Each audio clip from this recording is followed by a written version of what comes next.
All right, so now that we finished the drugs and consciousness stuff, we can apply what we were going over to some of the biomedical therapies. This is the last section in your therapy chapter, and it's the last section before we get to our very last chapter of the year, so that's kind of exciting. I think we already went over together the information about how drug therapies are the most common biomedical intervention. So we're going to skip through this. And get to our first class of drug therapy. Antipsychotic drugs are used to treat individuals who have psychosis. Schizophrenia is going to be the most common example of someone with a psychosis. Psychosis is a break with reality, and that's what schizophrenia is. Antipsychotic drugs were discovered by accident. I'm always a little bit skeptical of all these accidental scientific discoveries, but it was found that something like chlorpromazine actually calmed patient who had psychoses. I include that as an example of just a name of an antipsychotic. I don't know how many of you have heard of it before, but the way that antipsychotic drugs work is they tend to act upon at least the positive symptoms of psychotic disorders. If you remember when we went over schizophrenia, we talked about the positive symptoms such as hallucinations, word salad, inappropriate, like presence of inappropriate action and emotion, and it seems that antipsychotic drugs are able to reduce those positive symptoms.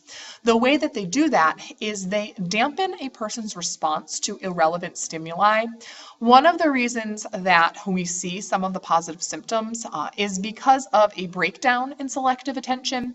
Individuals who have schizophrenia seem to have difficulty focusing almost on a sensory level, and things keep breaking into their attention and distracting them, and therefore jumbling up their thoughts.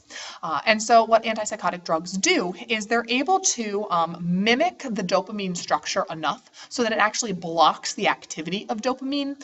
So antipsychotic drugs will go in and it'll fit into this receptor sites that dopamine usually occupies. However, even though it can fit into the receptor site, it's not similar enough to actually trigger a response. So it occupies dopamine's receptor site, but then it blocks its activity and it doesn't produce the same response that dopamine would. And so by reducing the impact of dopamine, we're able to reduce those positive symptoms. Some side effects of antipsychotics. We see individuals who are taking them often reporting feeling very sluggish, oftentimes not even feeling like themselves. They feel like they're stuck in quicksand, that they can't think quickly, they can't really move quickly. They feel very lethargic oftentimes. And one of the specific symptoms is something called tardive dyskinesia. You can YouTube an example if you want. I'm not going to play it for you guys now, but someone who's suffering from tardive dyskinesia has involuntary tremors or tics, usually centered around the facial muscles, where they will sometimes stick their tongue sort of in and out of their mouth. They sometimes have tremors or tics related to their outer limbs.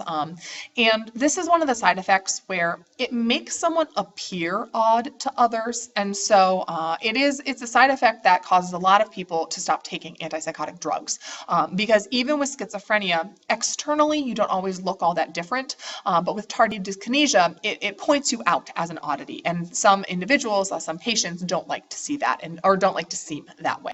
Now, we said antipsychotic drugs were really helpful for reducing positive symptoms, but you know that schizophrenia also involves negative symptoms, and that people usually suffer from majority positive or majority negative. For individuals who suffer from negative schizophrenia symptoms, catatonia, flat affect, for example, typical antipsychotics don't work for them. However, there is a category of atypical antipsychotics, A meaning like not, which do have limited success in treating negative schizophrenia symptoms. What atypical antipsychotics do is they target the dopamine and serotonin receptors, and they also tend to have fewer side effects as opposed to the typical antipsychotics. What they do is they increase the risk of obesity, of diabetes. So they do have some side effects, but you don't see the tardive dyskinesia. You don't see like those tics and those tremors that you would with the typical antipsychotics. And then there's also some research looking at drugs which would stimulate glutamate receptors. We said that glutamate receptors seem to be underactive in individuals who have the negative symptoms. And so drugs which are able to increase that activity of glutamate can really help people who have the negative symptoms of schizophrenia. All right, next we have anti-anxiety drugs. Anxiety disorders, including panic attacks, including like agoraphobia, different types of fears, phobias. The types of drugs which traditionally have been used to treat anxiety act upon the central nervous system in a depressing way. We went over depressants. We said alcohol was a depressant, for example. And so anti-anxiety drugs work in a similar way to alcohol. They're going to depress the activity of central nervous system, which means that they can oftentimes have a calming effect. Xanax would be an example of an anti-anxiety drug. Problems with anti-anxiety drugs. They can cause physiological dependence, so someone can become reliant on them. And if you stop taking these anti-anxiety medications, what can happen is you go through some pretty severe withdrawal. You actually can experience heightened anxiety. For someone who already has anxiety problems, that's a big issue because once you stop taking the medication, you experience heightened anxiety on top of the anxiety you already experienced. There has been in recent history a lot of progress made in looking at an alternative to anti-anxiety medication. There's been some success, and I think it got cut off here, so I'm going to just zoom out. There's been some success in using antidepressants actually to treat anxiety. And so even though anti-anxiety drugs exist as a category, the standard nowadays is actually to use an antidepressant. So it's more common now if you suffer from something like panic attacks to not necessarily be prescribed an anti-anxiety drug, but to try an antidepressant. And we're going to go over those in our next slide. So antidepressants, as we just said, historically these have been used for depression treatment, but that is kind of changing now. What antidepressants do is they increase the availability of a couple of different neurotransmitters. Of course, we're going to see sort of the same neurotransmitters we've been talking about a lot over the past couple of days. They increase the availability of norepinephrine. Remember, norepinephrine is involved in your fight or flight response, and it boosts arousal, it boosts mood, as well as increases the availability of serotonin. I think we talked earlier in class about Prozac as one of our stereotypical antidepressants because what Prozac does is it's called an SSRI, or a selective serotonin reuptake inhibitor. And what it does is it goes into the synapses and it stops serotonin from being reabsorbed from its sending neuron. And so your brain releases a certain amount of serotonin, and then usually it's kind of sucked right back up by the neuron that just sent it. So all the serotonin that wasn't used sort of gets recycled. Well, someone who has depression oftentimes needs a little bit more serotonin, or they didn't have enough serotonin available in the first place. So Prozac will go in and it will increase the availability because it doesn't allow that serotonin to be recycled immediately. It blocks its reuptake.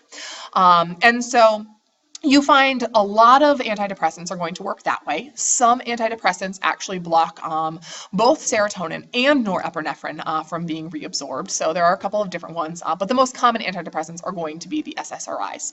Side effects, you've heard them in commercials for antidepressants. They sort of go very, very quickly and list all the different ones. But some of the more common ones would be experiencing dry mouth, weight gain, hypertension, as well as dizzy spells. So there certainly are side effects.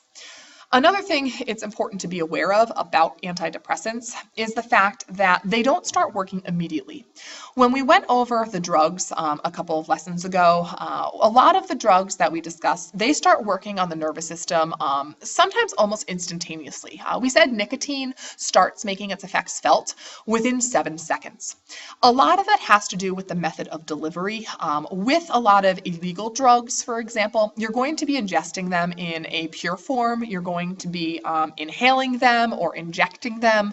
And so you're trying to get them into your bloodstream as quickly as possible. Now, that's a very dangerous method of delivering drugs. And what it does is it actually will make the drug available immediately, but then its effect wears off quicker. And so antidepressants you take usually in a pill form. And so you take it in a pill form, you don't feel the effect instantaneously, and then added to that, you also need to build up a certain level of serotonin in your brain before you can start to really feel the effects of an antidepressant. And so the effect is going to be delayed, sometimes about like 2 weeks. It can take 2 weeks of taking Prozac daily in order to start to feel anything. And so for individuals who have been struggling with depression, this can be kind of frustrating. They finally gone to therapy, they finally are seeking help, they've gone to their cognitive therapist, they're doing work there, and they get told, well, maybe an antidepressant would help you in conjunction with your cognitive therapy. And so they finally feel like there's a light at the end of the tunnel. They start taking their medication, expecting it to work, and then it doesn't. And it can feel like, yet again, something's going wrong. So it's good to know going into it that it can have a really delayed effect. Some other things that we see happening as a result of antidepressants, with more serotonin available in the brain, your nerve cells are able to grow. Increased serotonin actually promotes this growth of nerve cells, or neurogenesis. Stress causes your neurons to actually die out, and so depression oftentimes contributes to a loss of neurons. Serotonin helps them grow back. And there are some things which can promote the production and the availability of serotonin in the brain outside of medication. Aerobic exercise is one of the examples. For some people, they find just exercising more and getting their heart rate up and engaging in aerobic exercise can have some of the same antidepressant effects. All right, so we're gonna go to our next slide, mood stabilizing medications. We were just talking about how to treat depression. Well, depression is one of our mood disorders, but bipolar disorder is another one that we went over. And what's interesting is that whilst antidepressants work really well for treating depression, they don't work really well for treating bipolar disorder, despite the fact that depression is one of the symptoms of bipolar disorder. Instead, we have what are known as mood stabilizers. And the most common treatment for bipolar disorder is actually lithium. It's just a salt. You might have learned about lithium in chemistry, but it can help people with bipolar disorder, and it's pretty effective. It helps about 70% of people get over or deal with, manage their bipolar disorder. And sort of as we see with a lot of these psychiatric medications, they're not entirely sure why it works. There are theories out there, but what we know is it does, but we're not entirely sure about the mechanism. So lithium is very useful, it's very helpful, but there's still research being done on what exactly is lithium doing and why is it actually accomplishing what it's accomplishing. All right, what I'm going to do is I'm actually going to stop this video. We've just finished up like medication, and then I'm going to revisit and we'll start with brain stimulation in another video clip just so you can kind of break up your notes if it helps you.